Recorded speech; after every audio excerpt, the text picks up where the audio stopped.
Sorry बाळा, मला यायला थोडा उशीर झाला. उपाशी झोपावं लागलं ना तुला. चल मी तुझ्यासाठी जेवायला घेऊन येतो. हा, अरे इतर गाढ झोपलीये, झोपू दे थोडा वेळ. भैरवी आली की गोड बोलून तिला जेवायला लावेल.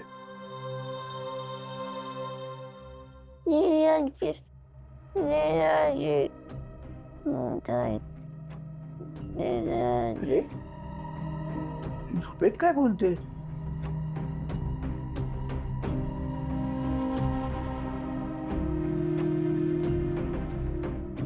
मगाशी पोटात दुखतंय म्हणत होती. खरोखरच आजारी तर नाही आहे. अरे इथं डोकं तर सणसणीत तापलंय.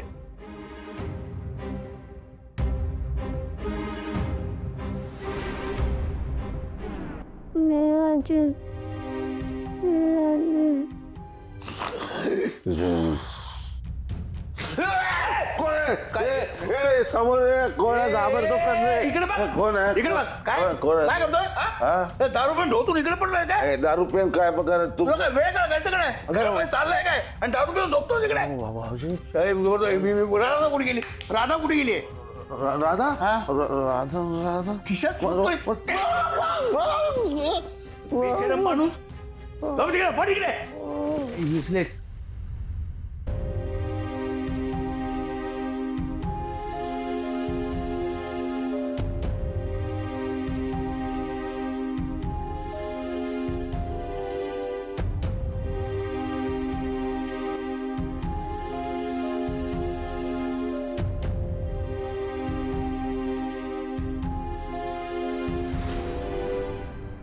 ताई, देवी ताई,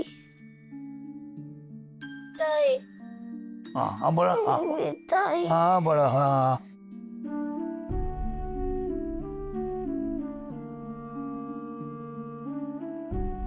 आपण हे घालूया डोक्यावर. हा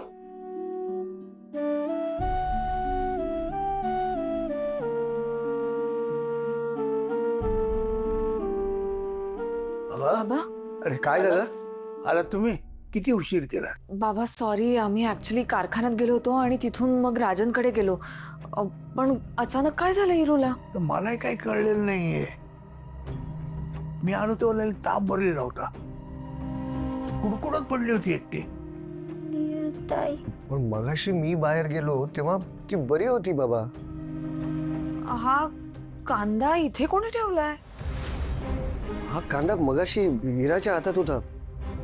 ती म्हणाली मी खेळते म्हणून कांद्यासोबत. मला काही कळलंच नाही.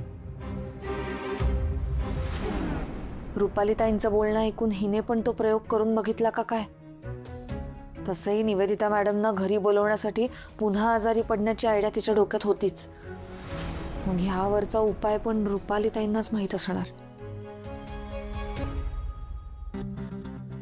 बाबा तुम्ही जाऊन आराम करा. आम्ही आहोत तिच्याजवळ. आम्ही देतो औषध वगैरे. ओके? नाही मी राहतो इकडे थोडा वेळ. बाबा आधीच खूप उशीर झालाय हो. रात्र झाली आहे. तुम्ही आराम करा. आम्ही थांबतो तिच्याजवळ. ठीक आहे ठीक आहे, मी आहे. देवी ताई तू ये ना. देवी ताई. पण मला एक गोष्ट कळत नाहीये, की ग्लानीमध्ये सारखं निवेदिताचं नाव का घेते? देवी ताई.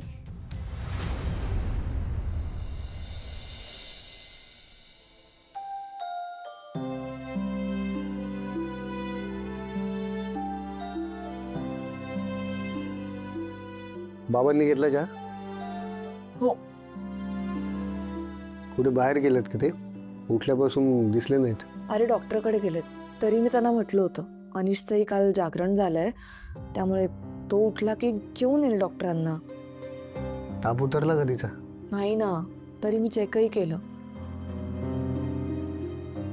झोपेतही निवेदिता मॅडमचंच नाव घेते. मला कळतच नाही अनिश काय करायचं. मलाही कळत नाही. मामा का पेटली तितकी हट्टाला? मॅडम एकदा आल्या असत्या, तिला भेटल्या असत्या, बरं वाटलं असतं इराला. हो ना, मला वाटतं तिने कसला तरी धसका घेतलाय, जे ती आपल्याशी बोलायला तयार नाहीये. तेच म्हणतोय. निवेदिता मॅडम जर आल्या असत्या तर आपल्याला इराच्या भीतीचं खरं कारण कळलं असतं. म्हणजे मॅडमनी गोड बोलून काढून घेतलं असतं तिच्याकडून. मला आता खरंच काळजी वाटते रे अनिश, दोन्ही मुलांची. एकतर त्यांच्या निविताईला घरी आणण्यासाठी जे काही प्रयत्न करतायत त्याला यश नाही मिळालं तर किती मनाला लावून घेतील. मुलांचं एखाद्या नात्यात जर मन गुंतलं ना तर खूप अवघड असतं रे त्यांना त्यातनं बाहेर काढणं. ताई गेली, जिजू गेला, कसं बसं सावरलंय त्यांनी स्वतःला. आता त्यांच्या मनात जी आजीची ओढ आहे त्याला इतकं प्रोत्साहन देऊन ना आपणच कुठेतरी चूक केली असं वाटायला लागलंय मला. त्यांचं खूप वेगळाच इमोशनल कनेक्ट तयार झालाय निवेदिता मॅडम सोबत.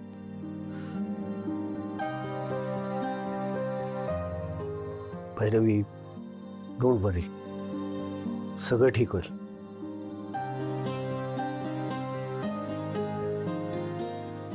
आपण इराच्या आजाराचं खरं कारण शोधून काढू. तिला बरं वाटेल.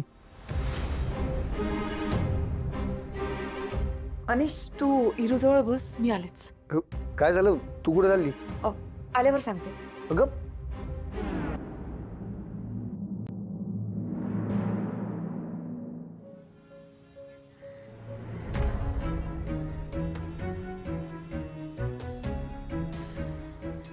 काय ग भैरवी, अहो कुठे होतात? किती कॉल करत होते मी तुम्हाला. का असं फोन करून बोलून घेतलंस? अगं पार्लर मध्ये होते ना मी. त्याचं काय, आम्हाला 31st ला बाहेर जायचंय ना, तो ब्लीच, फेशियल, हेड मसाज सगळं करत होते. पण तुझा फोन आला म्हणून सगळं तसं अर्धवट सोडून आले. काय झालं? सगळं ठीक आहे ना? मला सांगा, काल तुम्ही कांदा काखेत ठेवून ताप आणायचा उपाय सांगत होतात, त्याने खरंच ताप येतो का? हो, पण का? मला सांगा, साधारण म्हणजे कितीपर्यंत ताप येतो? येतो, सणकून येतो ताप ग. पण खरं सांगू का, मी हा उपाय कधी केला नाहीये ग. असं कुणाकुणाकडून ऐकलंय फक्त. हा, मग तो उतरवायचा कसा ताप? फार काही करावं लागत नाही. गार पाण्याचे पट्टे ठेवायचे डोक्यावर आणि गार पाण्याने अंग पुसून काढायचं, मग जातो ताप. आणि नाहीच उतरला तर? तर गोळी घ्यायची.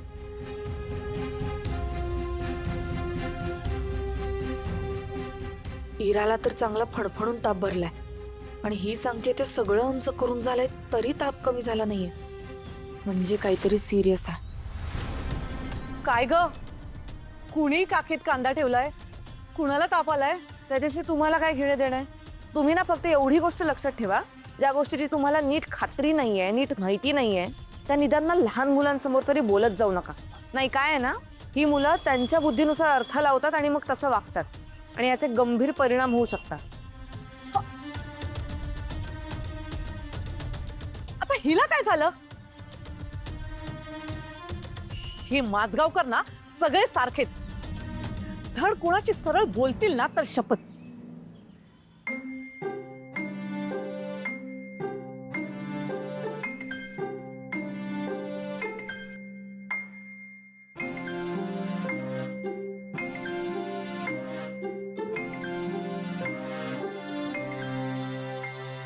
इरू, मला कसं वाटतंय आता?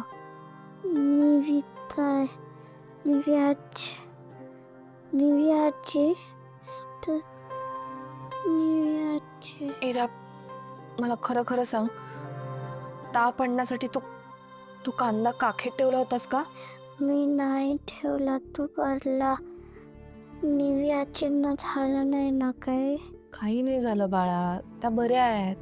संस्कार वर्ग ते पण नाही झालं, काही नाही झालं ना त्यांना? नाही बाळा, प्रयत्न सुरू आहेत माझे. आता काय करू? देवानेच काहीतरी चमत्कार घडवून आणलं तर निवेदिता मॅडम आणि बाबा दोघंही एकत्र येतील. लवकर बरी हो ना बाळा, मला नाही बघवत आहे तुला असं.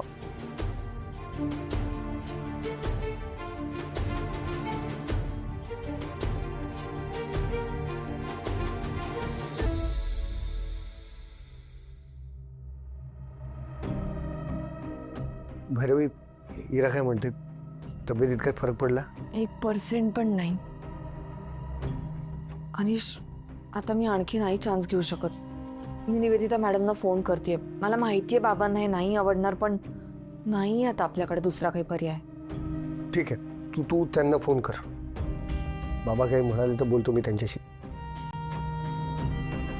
बिझी लागतोय त्यांचा फोन, कामात असतील कदाचित.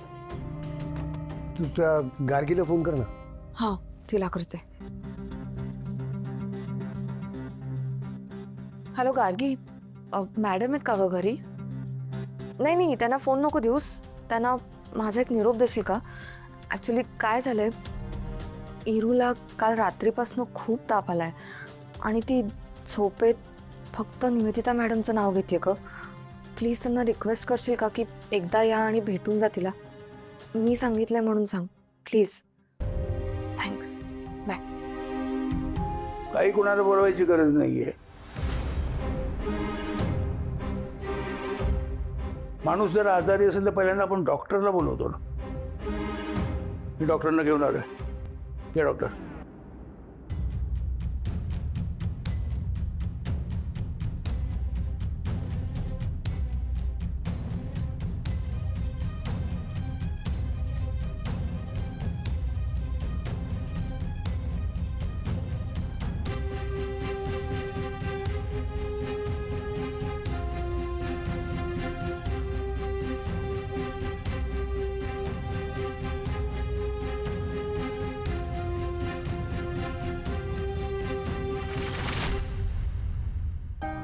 कधीपासून ताप आहे? काल रात्रीपासून. काही खाण्यात आलं होतं? नाही, काहीच नाही. कुठे पडली होती?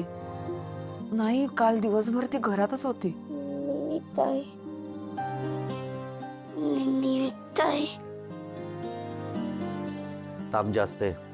मिठाच्या पाण्याच्या घड्या ठेवल्या, आम्ही गोळ्या पण दिल्या, पण ताप काय अजून कमी होत नाहीये. उतरेल.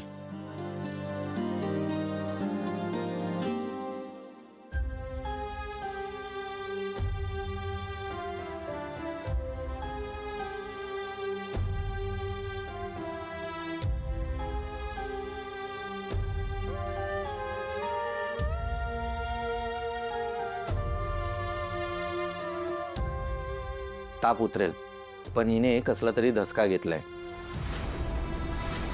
तिची कोणती निविताई? तिला बोलून घ्या. कदाचित ती आल्यावर ही खडखडीत बरी होईल.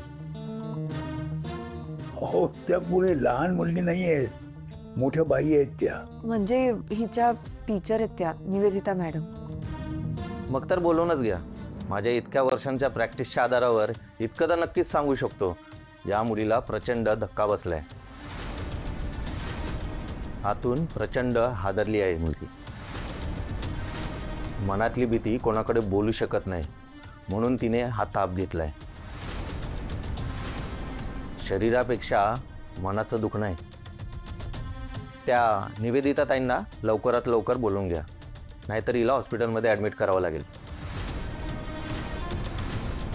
आणि सायकॅट्रिस्टना पण दाखवावं लागेल. हो डॉक्टर, ठीक आहे, आम्ही बोलवतो त्यांना. त्या आल्या तर कदाचित गोळ्यांचीही गरज लागणार नाही.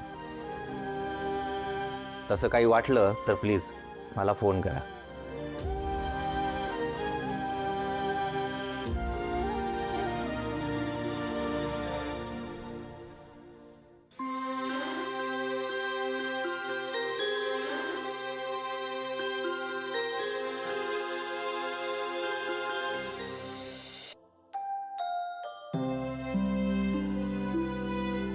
मावशी, तू काही चहा वगैरे घेणार आहेस?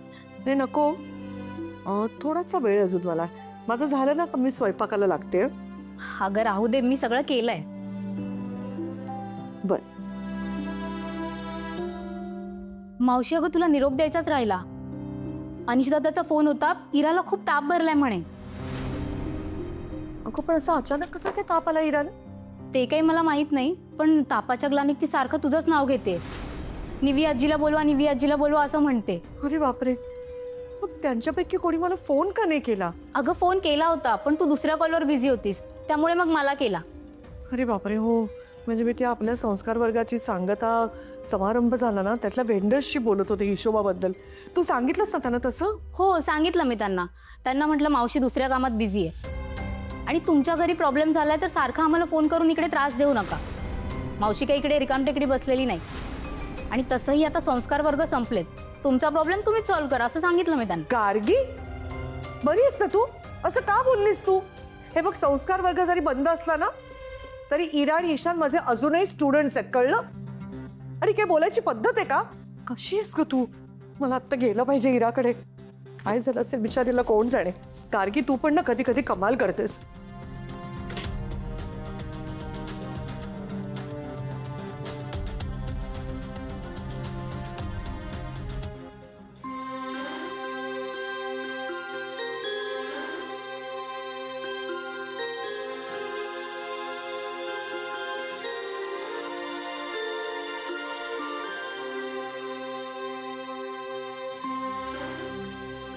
बाबा, आता अजून कसला विचार करताय तुम्ही? बाबा, हे बघा, इरूला बरं वाटायला हवं असेल तर आपल्याला मॅडमना बोलवावंच लागेल. हो बाबा, तुमच्या समोर आत्ता डॉक्टर स्वतः म्हणालेत ना. बाबा प्लीज, हा तुमचा हट्ट सोडा. देव न करो इराला काही झालं तर तुम्ही आयुष्यात स्वतःला कधी माफ करू शकणार नाही. हट्ट नाहीये माझा, मग काय आहे? संकोच वाटतो मला. आणि एखाद्या माणसाचे किती उपकार घ्यायचे. हा, अरे त्या बाईने आतापर्यंत आपल्यासाठी काय काय केलंय, केवढा सोसलंय सुद्धा. मला तर त्यांना पुन्हा नाही त्रास द्यायचा आहे.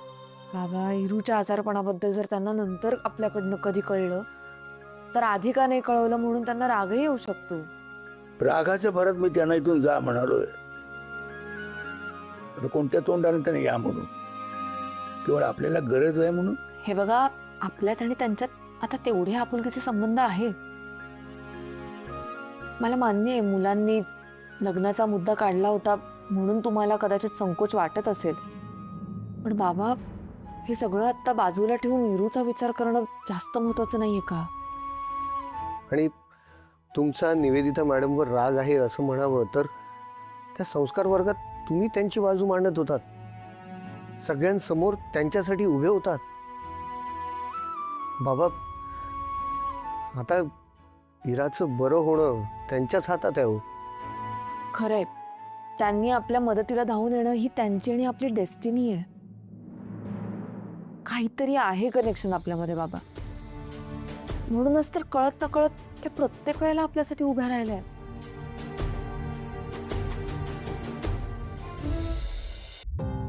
मी बिघडलो होतो, वाईट मार्गावर जात होतो, तुम्हाला माझा राग येत होता, पण बाबा त्यांनी मला समजून घेतलंय. आपल्या दोघांमधले प्रॉब्लेम सुद्धा त्यांनी समजून घेतले. आणि बाबा, आपलं नातं सुधारण्याचा त्यांनी नकळत चान्स दिला आपल्याला. बाबा, आत्ताही बघितलं ना, इराचा चक्क जप सुरू आहे. फक्त त्यांचंच नाव घेते ती. आणि हे नाटक नाहीये, डॉक्टरांनी सुद्धा सांगितलंय. म्हणजे विचार करा, इरोशांच्या मनात त्यांची काय जागा असेल. ठीक आहे, तुम्हाला त्यांच्याशी लग्न नाही करायचं ना, नका करू. पण बाबा, as a family friend, well wisher, त्या आपल्या घरात येऊच शकतात ना. बाबा, तुमच्या नकारामुळे इरू आणि ईशान राग धरून बसले तर, आणि त्यांनी बोलायचं बंद केलं तर चालेल का तुम्हाला? हो बाबा, प्लीज हो, एकदा येऊ द्या ना त्यांना आपल्या घरी. नेमकं इराच्या मनात काय आहे हे आपल्याला समजेल. आणि सगळ्यात महत्त्वाचं म्हणजे तिने कोणत्या गोष्टीची धास्ती घेतली आहे हेही कळेल आपल्याला. आणि बाबा, आणखीन आपल्यासमोर काही अडचण यावी असं हवंय का तुम्हाला? नाही रे, ही मुलंच तर माझ्या जगण्याची प्रेरणा आहे. मग इराच्या समाधानासाठी का होईना बोलवून घ्या ना त्यांना. बाबा, अजूनही तुम्ही तुमच्या हट्टावर कायम असाल ना, तर तसं सांगा मला. मी इराला घेऊन जातो त्यांच्याकडे.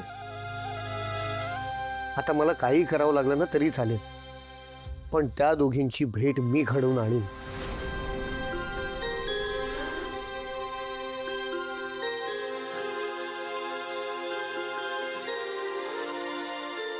ठीक आहे, बोलवा त्यांना. माझी ना नाही.